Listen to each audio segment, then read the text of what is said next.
إن الحمد لله نحمده ونستعينه ونستغفره ونعوذ بالله من شرور أنفسنا ومن سيئات أعمالنا من يهده الله فلا مضل له ومن يضلل فلا هادي له وأشهد أن لا إله إلا الله وحده لا شريك له وأشهد أن محمدا عبده ورسوله أما بعد.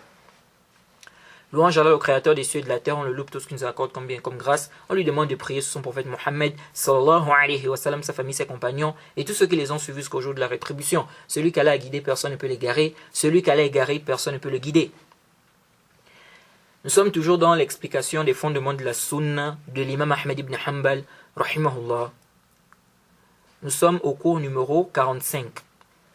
Alors, l'imam Ahmed dit, وَدَفْعُ الصَّدَقَاتِ إِلَيْهِمْ جَائِزَةٌ نَافِذَةٌ مَنْ دَفَعَهَا إِلَيْهِمْ أَجْزَأَتْ عَنْهُ بَرًّا كَانَ أَوْ فَاجِرًا. L'imam Ahmed dit, donner la zakat, ou donner les aumônes, donc la zakat, il s'agit ici de la zakat, donner la zakat par leur biais est valable et permis. Quiconque les leur remet, se sera acquitté de son devoir, qu'il soit pieux ou pervers. Donc que le dirigeant soit pieux ou pervers. Donc tu donnes la zakat au dirigeant. Tu donnes la zakat au dirigeant. Ici, quand l'imam Ahmed dit que c'est permis, est-ce que ça veut dire que ce n'est pas obligatoire? C'est-à-dire qu'on peut comprendre ici que ce n'est pas obligatoire. Alors, ici, quand l'imam Ahmed dit que c'est permis, c'est-à-dire que ce n'est pas obligatoire. Ce n'est pas obligatoire. Mais si le dirigeant, le gouverneur, demande, il ordonne de lui donner la zakat, ici c'est obligatoire. Tu dois obéir. Jade.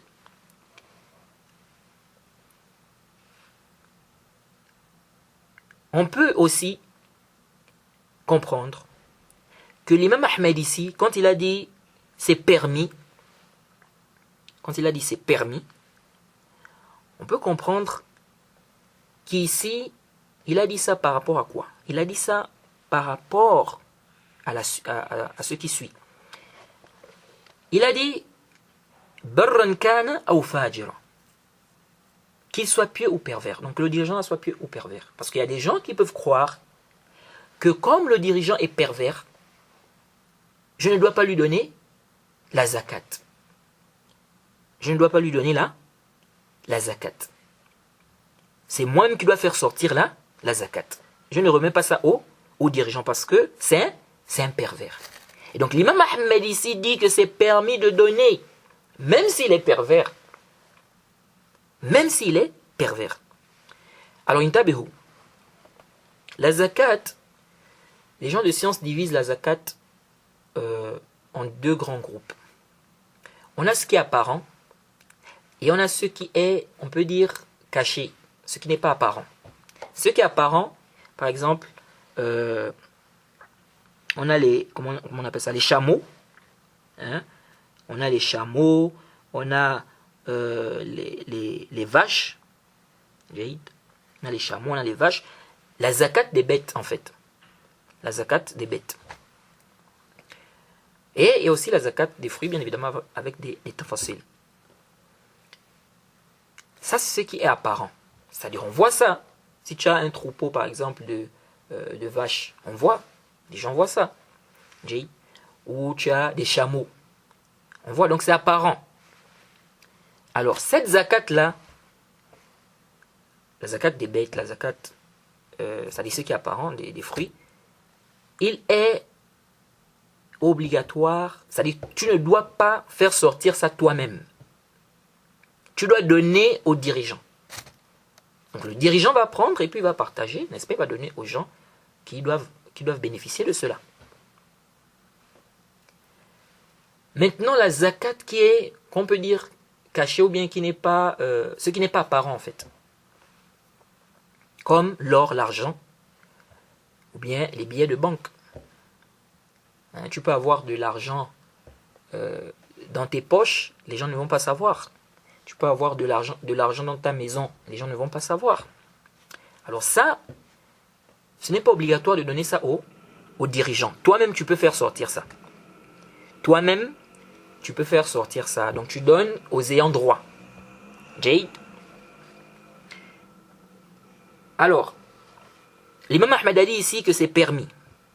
C'est permis de donner la zakat aux dirigeants. Donc tu donnes la zakat aux dirigeants. Lui, il va prendre, il va partager aux ayants droit.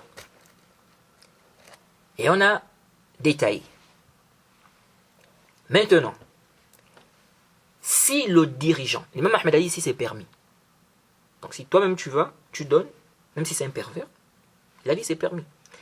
Mais si le dirigeant ordonne qu'on lui donne la zakat, donc il décide de rassembler la zakat, c'est lui qui rassemble, donc il décide de rassembler. Il dit donnez-moi la zakat. Donc il va prendre la zakat, ensuite il va partager ça aux ayants droit. Ici, là, si le chef, le dirigeant ordonne de donner la zakat, ici tu dois donner Jade. Maintenant, si le dirigeant, si on est dans un pays par exemple où les dirigeants ne prennent pas la zakat, disons la zakat des bêtes ou des fruits, ils ne prennent pas ça. Jade. Ici, qu'est-ce que tu fais? Toi-même, tu fais sortir. Toi-même, tu fais sortir. Jade. Car ici, le dirigeant, il ne prend pas, il n'a pas mis des gens qui sont chargés, n'est-ce pas, qui sont là pour récupérer la zakat, pour ensuite partager, donner aux ayants droit.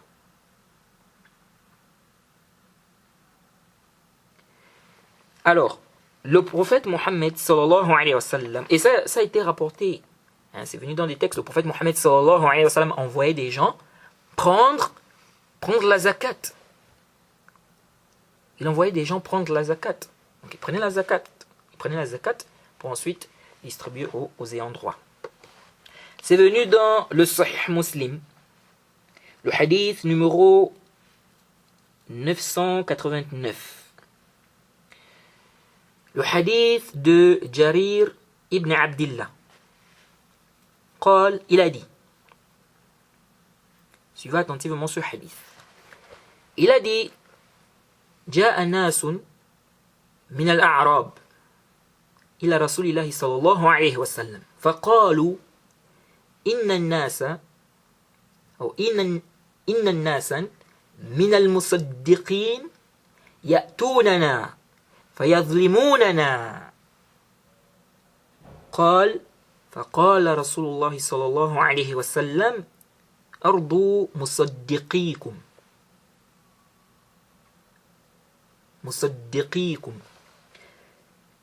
Le prophète Mohammed sallallahu alayhi wa sallam ici, dans ce hadith,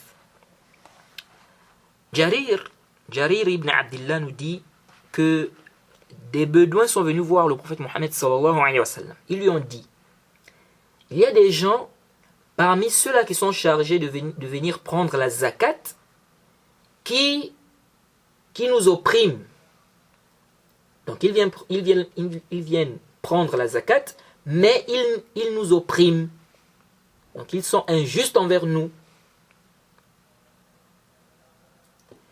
Le prophète Mohammed sallallahu alayhi wa sallam a dit, intabihu, le prophète Mohammed sallallahu alayhi wa sallam a dit, satisfaites ceux qui viennent prendre la zakat, ceux qui sont chargés de venir prendre votre zakat. Le prophète a dit quoi? Satisfaites ceux qui sont chargés de venir prendre votre zakat. Et ça renforce ce que l'imam Ahmed a dit. L'imam Ahmed a dit, quand il a parlé du fait de donner la zakat, il a dit qu'ils soient, donc parlons des dirigeants, il a dit qu'ils soient pervers ou pieux. Qu'ils soient pieux ou pervers. Ici, là, ceux-là sont venus se plaindre, disant que ceux qui viennent prendre la zakat sont injustes envers eux. Ça veut dire quoi? Ça veut dire qu'ici, ils ne sont pas justes, n'est-ce pas?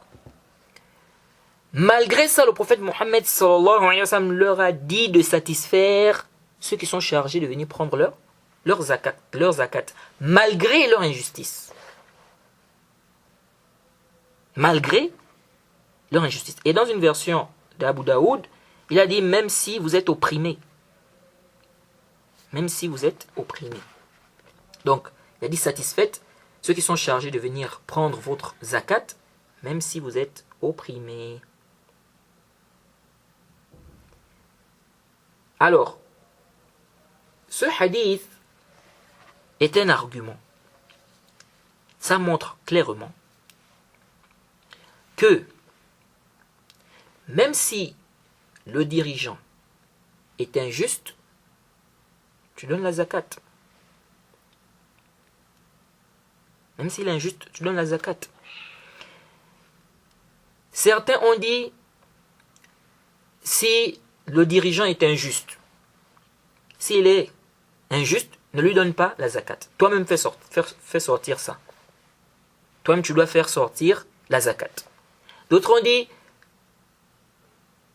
si tu donnes et que tu sais que le dirigeant, il va prendre ça pour gaspiller, bien pour ses propres intérêts, ils ont dit tu dois encore refaire sortir. Donc tu dois faire sortir une autre zakat.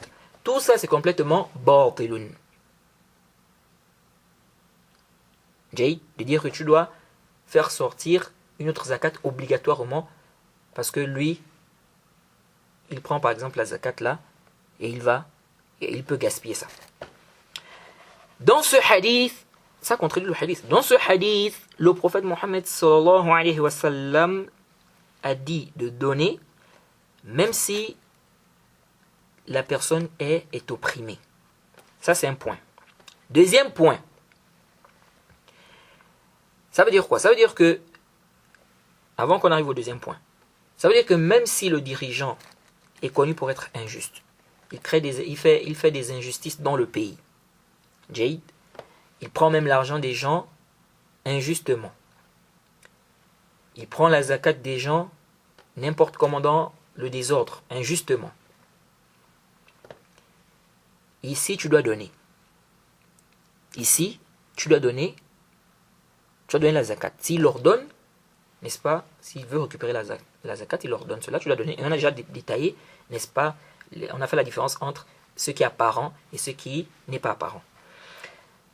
Donc le deuxième point, c'est que ça a été rapporté d'Ibn Omar. Ça a été rapporté d'Ibn Omar. Quelqu'un est venu poser la question à Ibn Omar. Ça c'est venu dans le Musannaf.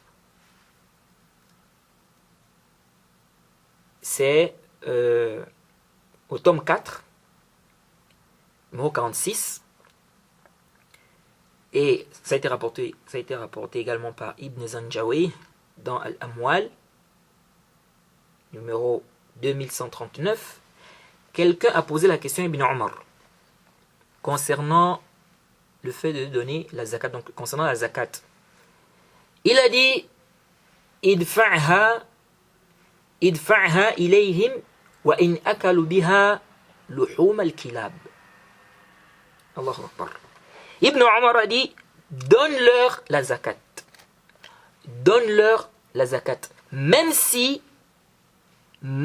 mangent la viande de chien avec. Ce affaire est authentique. C'est authentifié pour le Sheikh al-Albani dans Irwa ul-Khalil, tome 3, numéro 380. Ibn Omar a dit, Ibn Omar, radiallahu anhuma, il a dit, donne-leur la zakat, même s'ils mangent la viande de chien avec.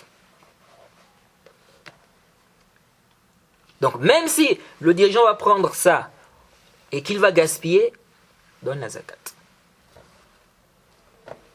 Donne la zakat. Il aura le péché. Il aura le péché si il ne fait pas ce qui est demandé, ce qui est venu dans les textes. Mais toi, tu fais ce qui t'est demandé. Jade.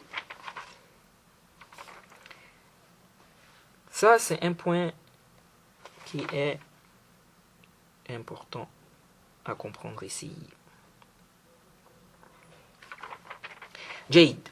Ensuite, l'imam Ahmed a dit wa salatul jumu'ati khalfahu wa khalfa man wallahu jaizatun baqiyatun tammatun rak'atayn man a'adahuma fahuwa mubtadi' فهو مبتدع تارك للآثار مخالف للسنة ليس له من فضل الجمعة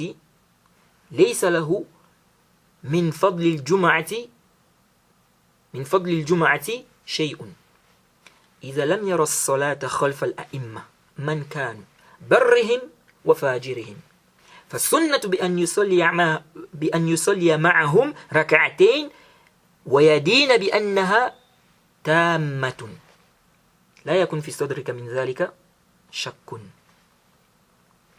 L'imam Ahmed a dit accomplir la prière du vendredi derrière lui ou derrière celui à qui il en a légué la responsabilité. Accomplir la prière du vendredi derrière lui ou derrière celui à qui il en a légué la responsabilité est permis. Il dit que c'est permis. Accomplir la prière du vendredi derrière lui ou derrière celui à qui il en a légué la responsabilité est permis. Elle demeurera ainsi en 2 rak'at complètes. Quiconque les refait est un innovateur en religion. Il délaisse les textes et il contredit la sunna. Il n'obtiendra rien du mérite du vendredi s'il ne voit pas le caractère permis de prier derrière les imams, qu'ils soient pieux ou pervers. La sunna consiste à accomplir 2 rak'at derrière eux et accepter religieusement que ces rak'at-là sont complètes. Tu ne dois pas avoir de doute sur cela. Tu ne dois pas avoir de doute sur cela. Donc tu dois prier la prière du Jumu'ah derrière le dirigeant, même s'il est pervers. Si le dirigeant dirige la prière du Jumu'ah, parce qu'avant, c'était les dirigeants qui dirigeaient les prières du Jumu'ah, les prières des fêtes. Mais aujourd'hui, dans plusieurs pays, aujourd'hui, ce sont des imams qui sont dans les mosquées, ce sont eux qui dirigent les prières. Alors, si le dirigeant dirige la prière,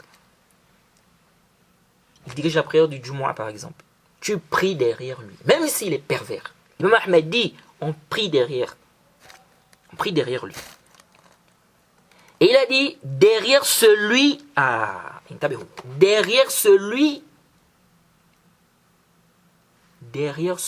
qu'il en a légué la responsabilité. Ça aussi c'est permis. Donc si le dirigeant place des gens dans des mosquées, il place des gens que ceux-là doivent diriger, ce sont eux les imams, ceux-là doivent diriger, ou bien celui-là doit diriger, bien il place un tel, il dit que c'est celui-là qui dirige. Tu pries derrière lui, même s'il est pervers. Et l'imam Ahmed dit, celui qui reprend la prière, c'est un mubtadi'. Donc, tu pries derrière, dès que la prière est terminée, tu refais la prière. Parce qu'il y en a qui font ça. Il prie, après la prière, il refait sa prière. Pourquoi? Parce qu'il voit par exemple que la personne là, n'est-ce pas, il voit par exemple qu'il a prié derrière un innovateur ou derrière un pervers. Donc, après le taslim, il refait sa prière. L'imam Ahmed dit, s'il refait la prière, c'est un mubtadi'. Donc le dirigeant, même s'il est pervers, s'il dirige la prière du Jumu'ah, tu pries derrière lui. Même s'il est pervers. Tant que ce n'est pas un mécréant. Donc même s'il est pervers, tu pries derrière lui. Si toi, après la prière, tu recommences la prière, tu es un mubtadi'. L'imam Ahmed dit, Man a'adahuma fahuwa mubtadi'. Fahuwa mubtadi'un tarikun lil athar, mukhalifun lis sunnah. Il dit celui qui reprend les deux rak'ats là, donc du Jumu'ah là, celui qui reprend les deux rak'ats là, c'est un mubtadi', c'est un innovateur. Il a délaissé les textes et il contredit la sunna. Naam. Et il y a des gens comme ça. Ils ne prient pas le Jumu'ah à la mosquée. Ils prient chez lui. Parce que pour lui, les gens là, les imams là, sont des égarés, sont des innovateurs, sont des mécréants. Et je profite à rappeler aussi. Tu es dans un quartier, ou tu es quelque part. Il n'y a pas de mosquée des gens de la sunna. Est-ce que tu dois délaisser la prière en groupe, les prières du Jumu'ah, pour dire que non, parce que moi je dois prier derrière, je prie dans une mosquée qui est une mosquée qui est dirigée par des salafis ou bien par un salafi. Donc, les mosquées des innovateurs, moi je ne prie pas dans ces mosquées-là. Donc tu es dans un endroit où il n'y a pas de mosquée des gens de la sunna. Il n'y a que des mosquées des innovateurs. Tu fais quoi? Tu délaisses la prière du Jumu'ah? Tu délaisses la prière en groupe? Non. Tu dois prier dans la mosquée. Tu dois prier à la mosquée. La prière à la mosquée est obligatoire pour celui qui entend l'azan. Donc tu pries à la mosquée. Le Jumu'ah, c'est obligatoire. Donc tu dois prier. Tu dois faire la prière du Jumu'ah à la mosquée. Jade. Donc tu ne délaisses pas la prière à la mosquée sous prétexte que l'imam est un innovateur. Sachant que il n'y a pas une mosquée, n'est-ce pas, des gens de la sunna. Donc faites très attention. Alors ici, il y a un point qui est important qu'on doit rappeler. L'imam Ahmed a dit wa salatul jumu'ati khalfahu wa khalfa man wallahu jaizatun baqiyatun tammatun rak'atin. Il a dit accomplir la prière du vendredi derrière lui ou derrière celui qui en a légué la responsabilité est permis. Elle demeurera ainsi en 2 rak'at complètes. Il a dit derrière celui qui en a légué la responsabilité. Ah, une question se pose.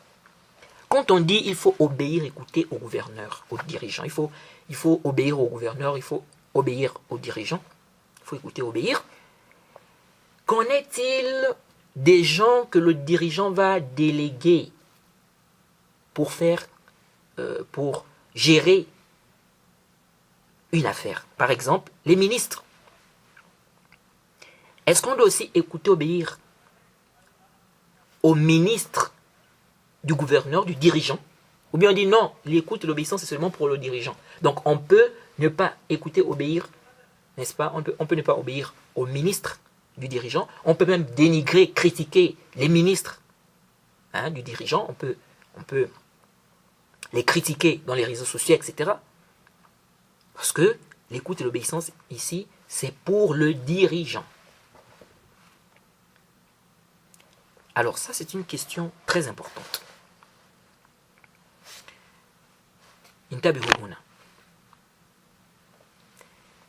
Écouter et obéir aux dirigeants,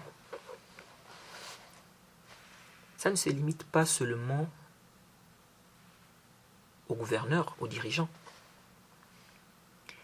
Si le gouverneur ou le dirigeant délègue quelqu'un pour une affaire, comme par exemple les ministres, il faut écouter, obéir à ces ministres-là. Naam, les savants ont divergé sur cette question. Il y a des savants qui ont fait la différence. Ils ont dit, quand on parle d'écoute et d'obéissance, il s'agit ici du dirigeant seulement. Il s'agit du dirigeant. Et d'autres savants ont dit non. Le dirigeant est ceux-là qu'il va déléguer.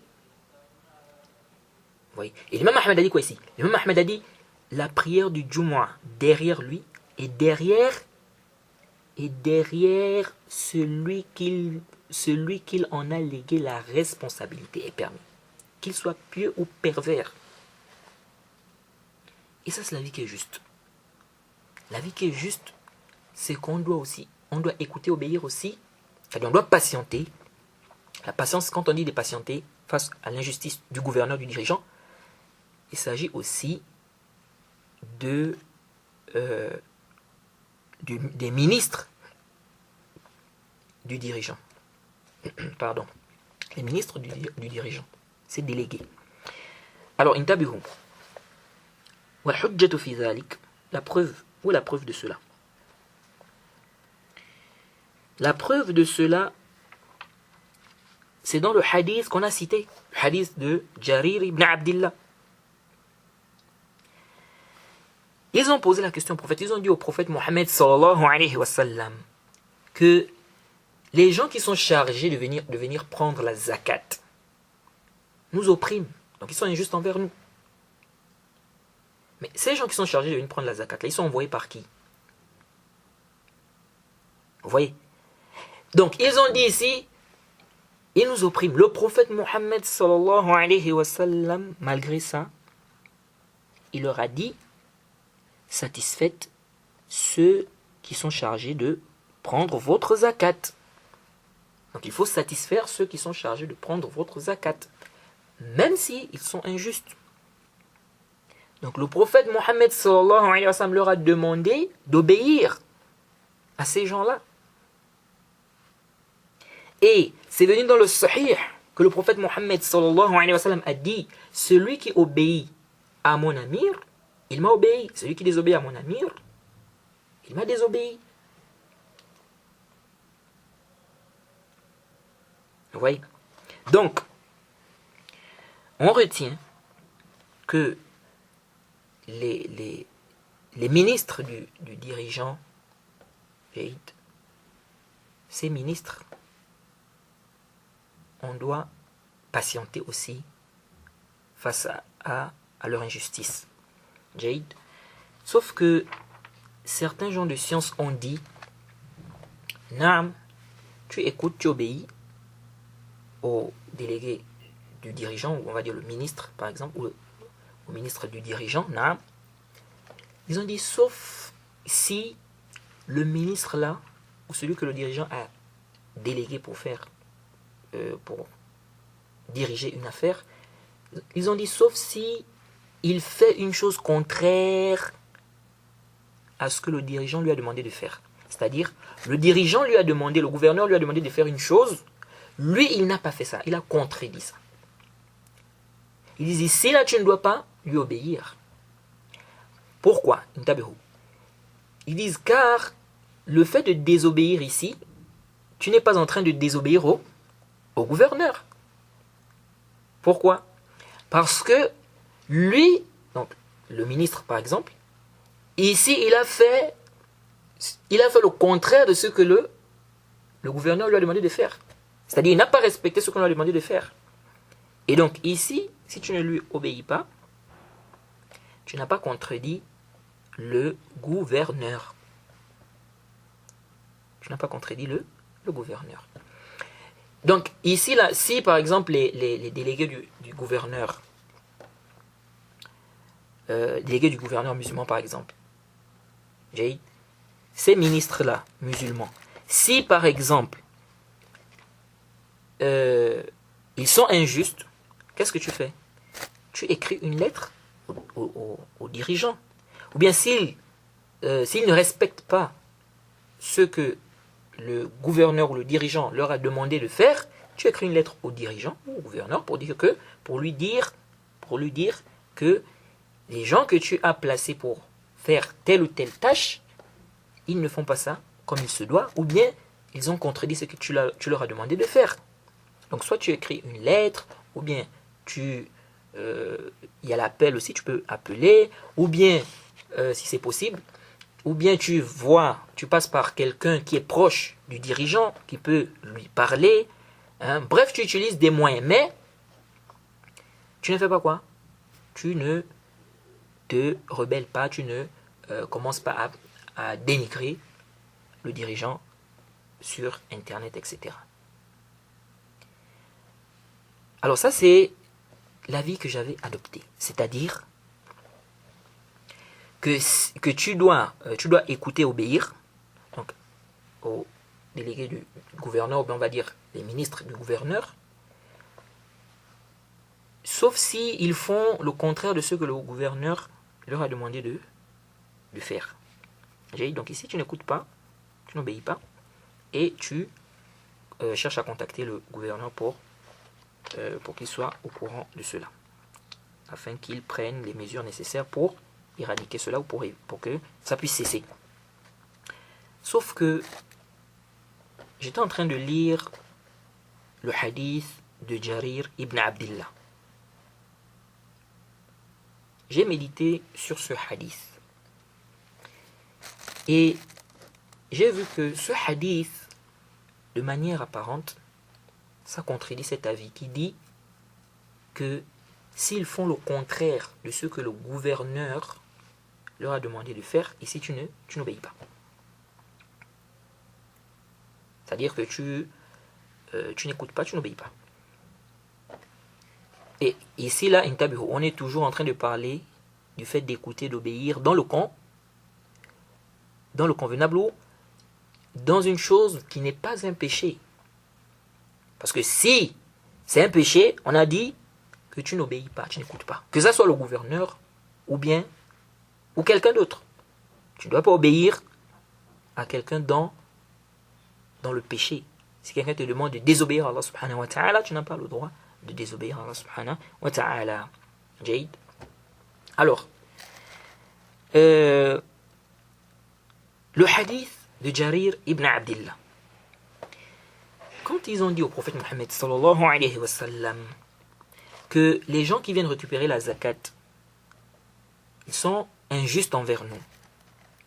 Le prophète Mohammed sallallahu alayhi wa sallam leur a dit quoi? Est-ce qu'il leur a dit de ne plus obéir? Il leur a dit de satisfaire les gens qui sont chargés de récupérer leur zakat. Or, ceux-là qui ont été injustes, est-ce que c'est le prophète Mohammed sallallahu alayhi wa sallam qui leur a dit d'être injustes? Non, ça ne peut pas être. C'est pas possible. Au contraire, le prophète Mohammed sallallahu alayhi wa sallam a interdit l'injustice. Et quand le prophète Mohammed sallallahu alayhi wa sallam avait envoyé Mu'adh au Yémen, il lui a dit de faire attention, de craindre l'injustice. Il lui a dit de craindre l'injustice. Donc, le prophète Mohammed sallallahu alayhi wa sallam a interdit l'injustice. Donc, ils ont fait ce qui est contraire à ce que le prophète Mohammed sallallahu alayhi wa sallam a dit. Mais, malgré ça, le prophète Mohammed sallallahu alayhi wa sallam a dit à ceux qui sont venus poser la question, il leur a dit de satisfaire ceux qui sont chargés de récupérer leurs zakat. Vous voyez. Donc, quand on regarde ce hadith, donc, de manière apparente, c'est comme si ça contredit cet avis qui dit que s'ils font le contraire de ce que le dirigeant a ordonné, tu n'écoutes pas, tu n'obéis pas. Et donc, quand je lisais ce hadith, je me suis dit, mais ce hadith, quand on le comprend de manière apparente, on voit que ça contredit cet avis. Ce qui a fait que je me penche un peu plus sur la question. Et ça fait en sorte que je puisse... je suis en train maintenant de revoir. Je suis en train de revoir cette position-là. Mais, je dis, si il y a un savant qui dit que même si les délégués là, ou bien les ministres, même si ils font le contraire de ce que le gouverneur ou le dirigeant leur a demandé de faire, on doit toujours les écouter et leur obéir. S'il y a un savant qui dit ça, alors c'est la position que j'adopte. C'est la position que j'adopte. Jade. Le cas contraire, je reste sur la position des savants qui ont dit que si si ils contredisent ce que le gouverneur leur a demandé de faire, on n'écoute pas, on n'obéit pas, Jade. Parce que je n'ai pas envie d'évancer les savants sur ça, Jade. Et ce qui est, même ce qui est dans le texte, hein, ce qu'on comprend de ce texte-là, de manière apparente, c'était en lisant que j'ai médité sur ça, j'ai vu que mais ça semble contredire, n'est-ce pas, cet avis-là. Mais je n'adopte pas encore cet avis. Je vais ramener ça auprès des gens de science et essayer de voir qu'est-ce que les gens de science vont me dire par rapport à cela. Car peut-être quelque chose m'a échappé ici. Naam. Alors, il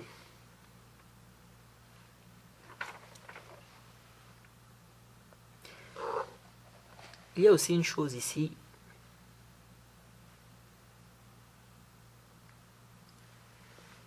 Qu'il faut rappeler.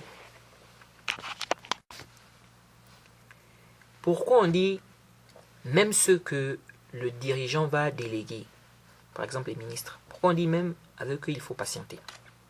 Il ne faut pas se mettre à les dénigrer sur internet, en public, etc.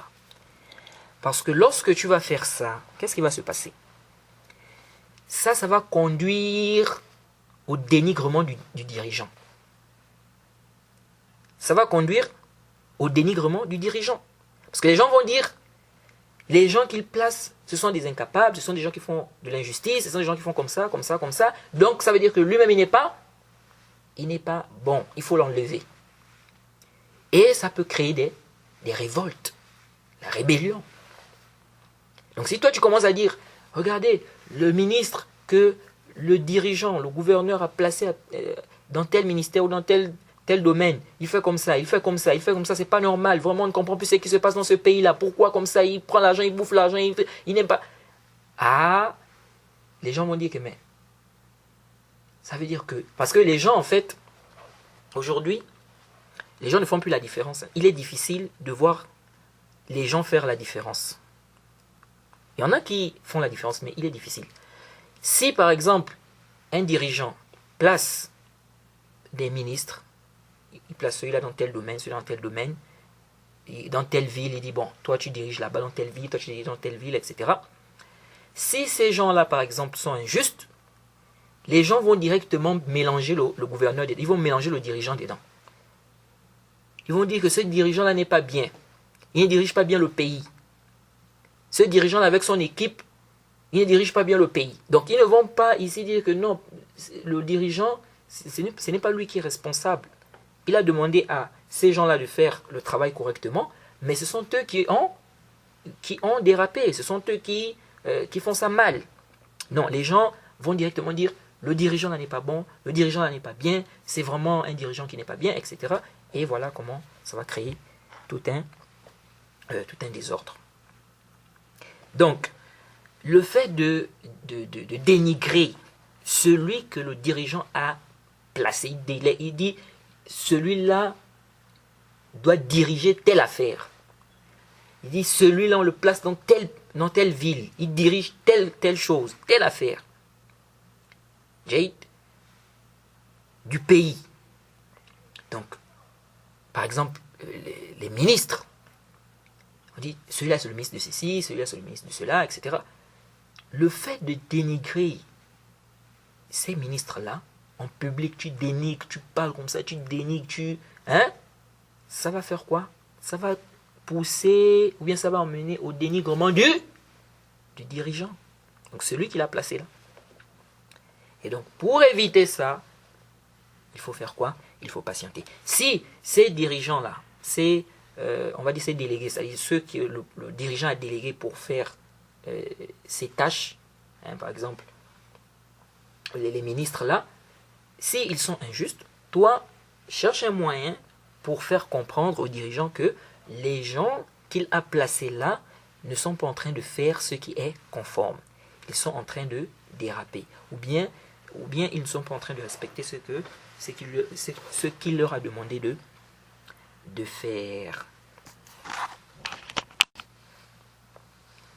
Il y a aussi une autre chose ici que j'aimerais rappeler. C'est une chose aussi importante.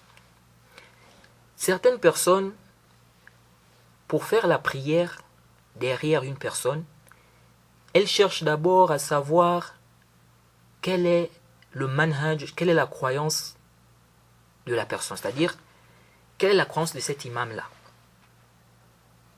Donc, elles refusent de prier derrière quelqu'un dont elles ignorent la croyance ou le manhaj ou la situation.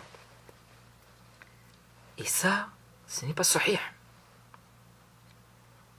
De dire qu'on n'a pas le droit de prier derrière quelqu'un dont on ignore la situation, ça c'est complètement batilun.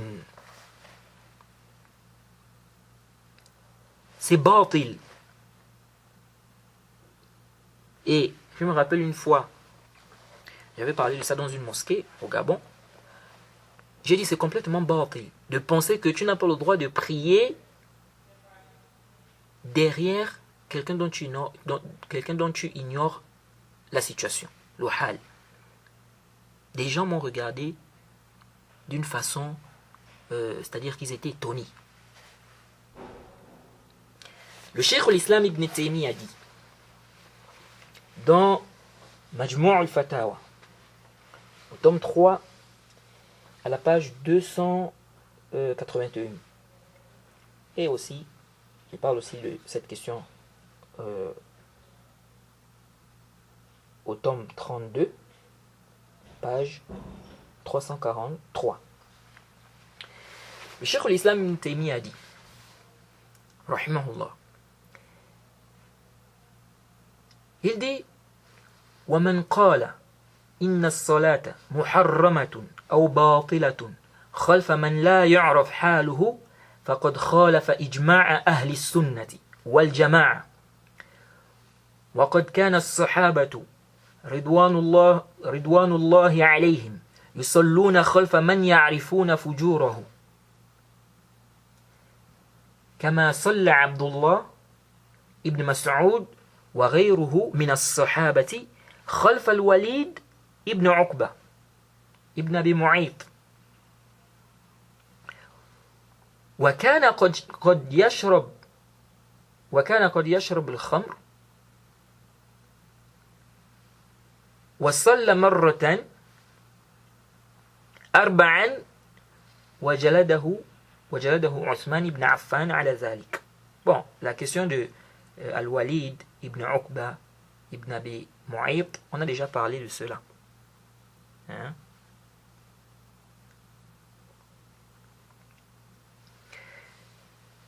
قال وكان عبد الله ابن عمر وغيره من الصحابة يصلون خلف الحجاج ابن يوسف وكان الصحابة والتابعون يصلون خلف ابن أبي عبيد وكان متهما بالإلحاد وداعيا إلى الضلال. Le Cheikh al-Islam Ibn Taymiyyah a dit, celui qui dit que la prière est interdite ou bien que la prière est nulle derrière celui dont on ne connaît pas sa situation, il a contredit le consensus des gens de la Sunna. Le consensus des gens de la Sunna et du groupe, du consensus. Il dit les compagnons, qu'Allah soit satisfait d'eux, qu'Allah les agrée, les compagnons priaient derrière ceux dont ils connaissaient, ceux dont ils connaissaient leur perversité. Il dit comme Abdullah ibn Mas'ud et d'autres parmi les compagnons, ils ont prié derrière Al-Walid ibn Uqba et il avait consommé de l'alcool. Il a prié une fois Subh, la prière de Fajr, 4 rak'at, il a été fouetté par Othman ibn Affan concernant cela. Bon, ça on avait déjà parlé de ça. quand on a refuté ceux qui disent que tous les compagnons sont justes, sauf certains. On avait parlé de ça, on avait détaillé cela. Le Cheikh al-Islam Ibn Taymiyyah a dit Abdullah ibn Omar et d'autres parmi les compagnons priaient derrière Hajjaj ibn Yusuf. Lui, il a tué beaucoup de gens. Al-Hajjaj, il a tué près de 120 000 personnes. Il a tué près de 120 000 personnes. Et il dit que les compagnons, les tabi'oun, priaient derrière Ibn Abi Ubayd. Il était accusé de ilhad, il appelait à l'égarement. Donc, c'est clair, dire qu'on ne doit pas prier derrière celui dont on ne connaît pas sa situation, c'est complètement batilun. Jade. Ensuite, l'imam Ahmed a dit ومن خرج على إمام من أئمة المسلمين وقد كان الناس اجتمعوا عليه وأقروا له بالخلافة بأي وجه كان بالرضا أو بالغلبة فقد شق هذا الخارج عصى المسلمين وخالف الآثار عن رسول الله صلى الله عليه وسلم فإن مات الخارج عليه مات ميتة جاهلية ولا يحل قتال السلطان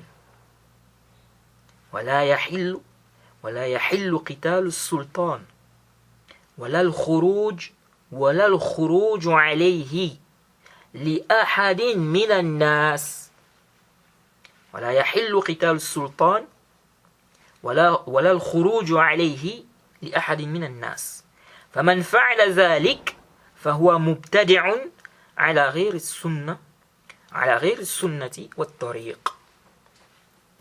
L'imam Ahmed dit quiconque s'insurge ou bien sort contre un imam parmi les imams musulmans dont les gens ont unanimement approuvé le khilafa, quelle qu'en soit la manière, par agrément du peuple ou par force, ce kharij là, donc celui qui est sorti contre ce dirigeant là, contre le dirigeant, ce rebelle là, il a certes divisé la communauté musulmane.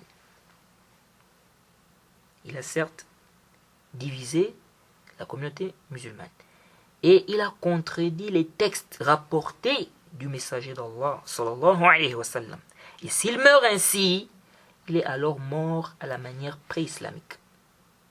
Donc comme mouraient les gens de la Jahiliya. Mais ça ne veut pas dire qu'il est mécréant, non. Ensuite, l'imam Ahmed a dit, il n'est pas permis à quelqu'un de combattre l'autorité.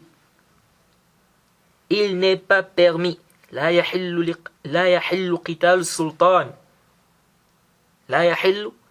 قتال السلطان ولا الخروج عليه لأحد من الناس فمن فعل ذلك فهو مبتدع على غير السنة والطريق.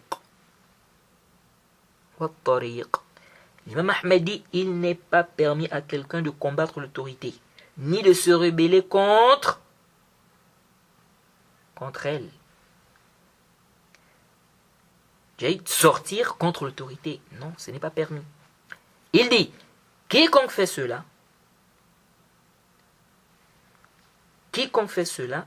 est un innovateur.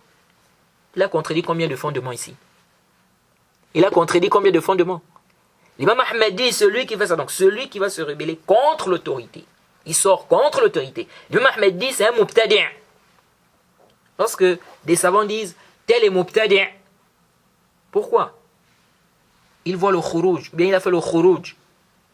Ils disent, à cause de ça, il est devenu innovateur. Naam, à cause de ça, il est devenu innovateur. Naam. L'imam Ahmed dit ici, celui qui fait ça, فَمَنْ فَعْلَ ذَلِكَ فَهُوَ مُبْتَدِعٌ عَلَى غَيْرِ السُنَّةِ وَالطَّرِيقِ. Il dit, celui qui fait cela est un innovateur en religion il n'est pas sur la sunna et sur la bonne voie. Donc c'est un mubtadi'. C'est un mubtadi'un, c'est un innovateur. Donc il a contredit un seul fondement. Il a contredit un seul fondement. Les gens qui disent non, pour que quelqu'un soit mubtadi', il faut qu'il contredise beaucoup de fondements. Beaucoup là, c'est à partir de combien? Donc l'imam Ahmed est clair ici. Ça fait partie des fondements des gens de la sunna. Il est très important pour nous d'apprendre, de comprendre les fondements des gens de la sunna. Alors, l'imam Shawkani a dit dans Sayl al-Jarrar, سيل الجرار المتدفق على حدائق الأزهار au tome 1 page 965 الإمام الشوكاني a dit وقد قدمنا في أول كتاب السير أنه لا يجوز الخروج على الأئمة وإن بلغوا في الظلم أي مبلغ الله أكبر ما أقاموا الصلاة ولم يظهر منهم الكفر البواح. Le Shawkani dit, nous avions déjà expliqué dans le livre de Siyar qu'il n'est pas permis de sortir, de se rebeller contre les imams, donc contre les dirigeants. Peu importe l'injustice qu'ils vont faire. Peu importe l'injustice qu'ils vont faire. Allahu Akbar. L'imam Shawkani dit peu importe l'injustice qu'ils vont faire. Il dit tant qu'ils font la prière et tant qu'on n'a pas vu d'eux une mécréance claire. L'imam Shawkani est clair ici. Ça, ce sont c'est-à-dire les textes sont là. Les paroles des salafs sont là. Les paroles des savants sont là. Tu cherches quoi? Tu cherches quoi? Donc avec tout ça, tu refuses d'accepter. C'est quoi le problème? Ça, c'est la passion. On te cite des hadiths, des paroles du prophète Mohammed sallallahu alayhi wa sallam. Il dit d'écouter, d'obéir. On lui dit qu'ils sont injustes. Il dit d'écouter, d'obéir. Il dit de donner aux dirigeants leurs droits, de demander à Allah nos droits, de demander à Allah les nôtres. Le prophète dit de patienter. Les paroles des salafs sont là, les paroles des compagnons, les paroles des tabi'oun, les paroles des savants. Tu cherches quoi? Tout ça là, tu ne veux. Tout ça, tu laisses tout ça pour dire non. C'est de l'injustice. Ils causent de l'injustice. Ils prennent ceci, ils prennent cela, ils prennent le pétrole du pays, ils prennent l'argent du pays, ils font ceci, ils font cela. Ça, c'est la passion. Et tu vas laisser tous les textes là, c'est-à-dire tous ces textes là, toutes les paroles des salafs qui sont claires sur l'interdiction de se rebeller contre des dirigeants musulmans, tu vas laisser tout ça pour aller prendre un hadith où on peut comprendre ça, on peut aussi comprendre ça. C'est-à-dire un hadith qui n'est pas clair. Tu vas t'accrocher sur ça pour dire, voilà, on a un hadith qui a dit comme ça. Et l'imam Nawawi, dans son explication du Sahih Muslim, au tome 12, à la page 229, il mentionne un consensus. Un consensus des musulmans sur l'interdiction de se rebeller contre les gouverneurs. L'interdiction de sortir contre les gouverneurs. Un consensus. Et l'imam Shawkani dit, l'imam Shawkani dit dans le Durar, on avait déjà vu ça, dans le chapitre du djihad. Il dit là-bas dans le Durar, dans le chapitre du djihad, il dit وَطَاعَةُ الْأَئِمَّةِ وَاجِبَةٌ إلا في معصية إلا في معصية الله ولا يجوز عفوا إلا في معصية الله ولا يجوز الخروج عليهم ما أقاموا الصلاة ولم يظهروا كفرا بواحا ويجب الصبر على جورهم وبذل النصيحة لهم. L'imam Shawkani a dit l'obéissance envers les imams, les gouverneurs, les dirigeants, est une obligation, sauf dans la désobéissance. Donc si on te demande de désobéir, ici tu n'as pas le droit d'obéir. L'imam Shawkani continue, il dit il n'est pas permis. L'imam Shawkani continue, il dit ceci, il n'est pas permis de sortir contre eux, contre les dirigeants, tant qu'ils accomplissent la prière et qu'ils n'ont pas fait apparaître une mécréance claire. Il est obligatoire, écoutez, l'imam Shawkani dit, il est obligatoire de patienter par rapport à leur injustice et leur donner le conseil. Donc on doit leur donner le conseil. Et on verra que le conseil, on donne le conseil aux dirigeants en privé. Ce n'est pas en public. C'est-à-dire, dans les réseaux sociaux, tu dis non, je conseille le dirigeant d'arrêter de faire ceci, cela. Vraiment, c'est un conseil. Il faut qu'il arrête comme ça. Il fait ceci, il fait cela, c'est pas normal et tout. Ah non. C'est pas comme ça. Le prophète Mohammed, sallallahu alayhi wa sallam, dit dans le hadith, donc c'est un hadith qui est dans Bukhari et Muslim, c'est dans le Sahih al-Bukhari, le hadith numéro 7035, et dans le Sahih Muslim, c'est le hadith numéro 1849. Le prophète Mohammed sallallahu alayhi wa sallam dit Man kariha min amirihi shay'an falyasbir. فإنه من خرج من السلطان شبرا مات ميتة جاهلية. Le prophète Mohammed sallallahu alayhi wa sallam dit dans ce hadith, celui qui déteste une chose de son amir, de son dirigeant, de son gouverneur, qu'il patiente. Le prophète a dit quoi? Falyasbir, qu'il patiente. Et ça montre même que le khuruj, quand on dit la sortie contre le gouverneur, sortir contre le gouverneur, se rébeller contre le gouverneur, ça se fait aussi par la parole. Il y en a qui pensent que c'est juste par l'épée, c'est-à-dire qu'on sort avec l'épée. Bon, on va dire aujourd'hui, on sort avec les armes. Non, même avec la parole, c'est pas seulement sortir avec des armes ou bien l'épée, même avec la parole. Parce que le prophète Mohammed sallallahu alayhi wa sallam dit quoi? Il dit, celui qui déteste de son amir, de son dirigeant, de son gouverneur, quelque chose, falyasbir, qu'il patiente. Lorsque toi tu te mets à parler, tu critiques le gouverneur en public, tu parles, il fait ceci, il fait cela, c'est pas comme ça, c'est pas normal, pourquoi comme ça, tu dénigres, tu as patienté, tu n'as pas patienté. Tu n'as pas patienté. Le prophète Mohammed sallallahu alayhi wa sallam a dit, falyasbir, qu'il patiente.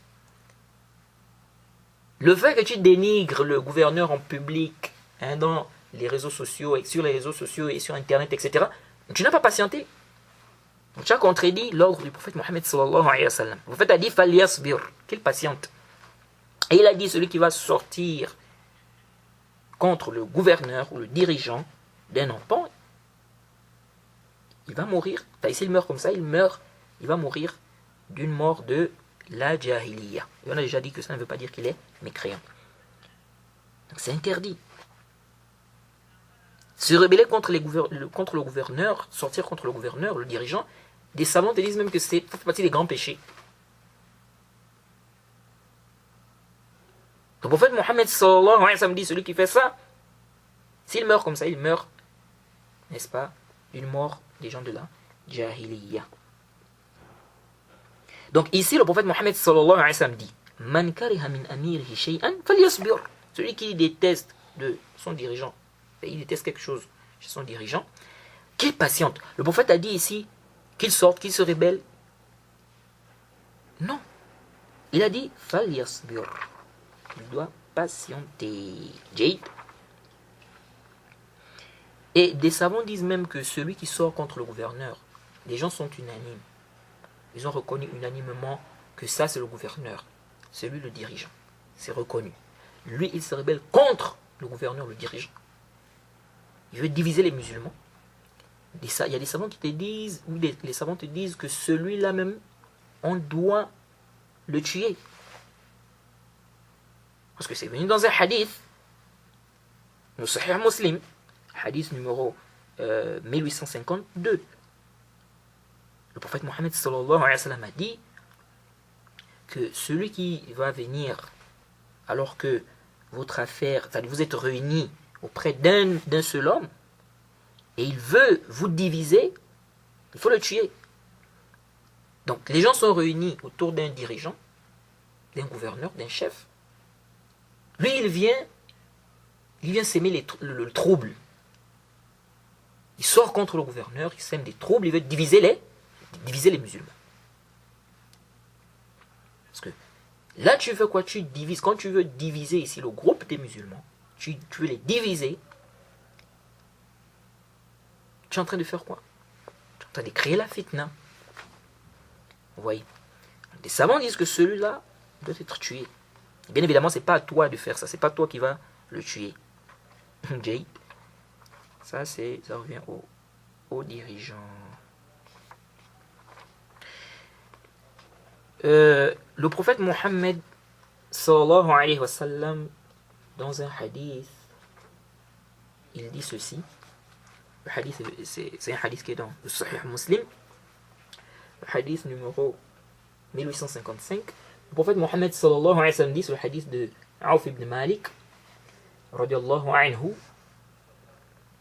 Il dit que le prophète Mohammed sallallahu alayhi wa sallam, donc d'après le prophète Mohammed sallallahu alayhi wa sallam, qui rapporte du prophète Mohammed sallallahu alayhi wa sallam, que le prophète a dit khiyaru a'immatikum alladhina tuhibbunahum wa yuhibbunakum wa yusalluna alaykum wa tusalluna alayhim wa shiraru a'immatikum alladhina tubghidunahum wa yubghidunakum wa tal'anunahum wa yal'anunakum qila ya Rasulallah أفلا ننابذهم بالسيف فقال لا ما أقاموا فيكم الصلاة وإذا رأيتم من ولاتكم شيئا تكرهونه فاكرهوا عمله ولا تنزعوا يدا من طاعة. Allahu Akbar. Le prophète Mohammed sallallahu alayhi wa sallam a dit: les meilleurs de vos imams sont ceux que vous aimez et qui vous aiment. Ceux qui prient sur vous et vous priez sur eux. Les pires de vos imams, donc de vos dirigeants, sont ceux que vous détestez et qui vous détestent. Ou sont ceux qui vous détestent et que vous détestez. Ceux que vous maudissez et qui vous maudissent. Ils ont dit: ô messager d'Allah, ne devons-nous pas les combattre avec l'épée? Le prophète Mohammed sallallahu alayhi wa sallam a dit, écoutez, il a dit non, tant qu'ils accomplissent la prière entre vous.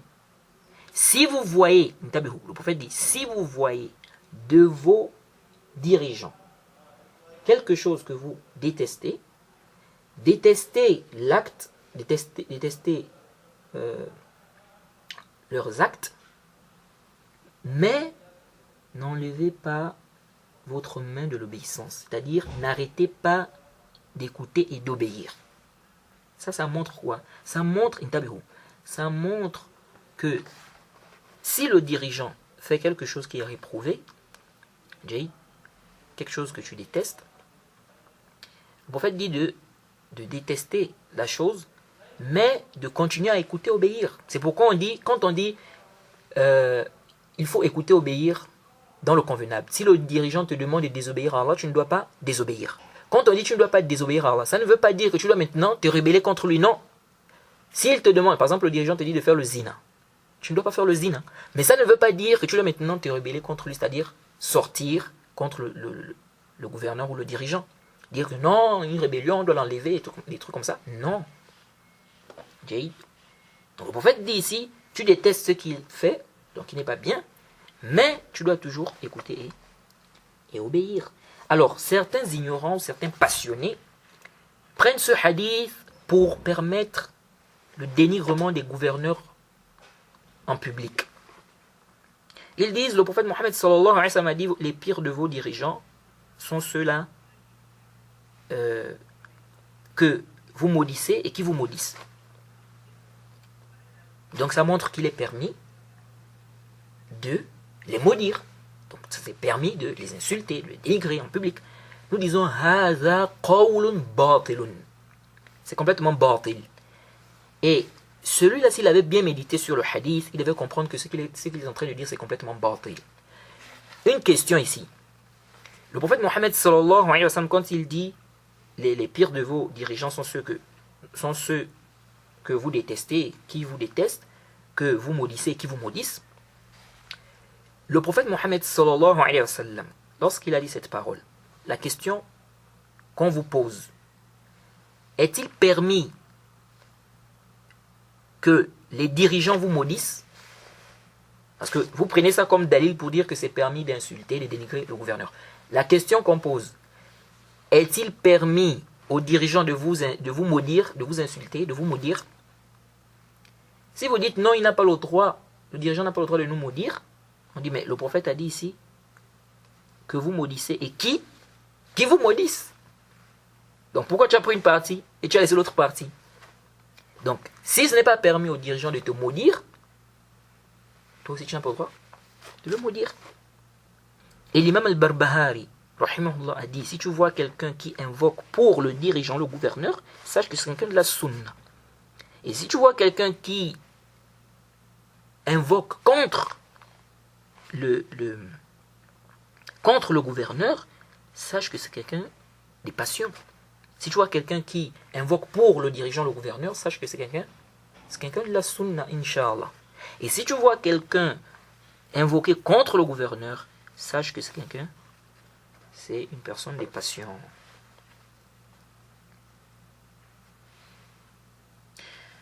Alors, on va s'arrêter ici pour ce point. Et au cours prochain, on va revenir sur l'interdiction de se rebeller, n'est-ce pas, de sortir contre les gouverneurs, et puis on va voir la suite. Jade. Wa subhanaka lahumma bihamdik wa ashhadu an la ilaha illa anta astaghfiruka wa atubu ilayk.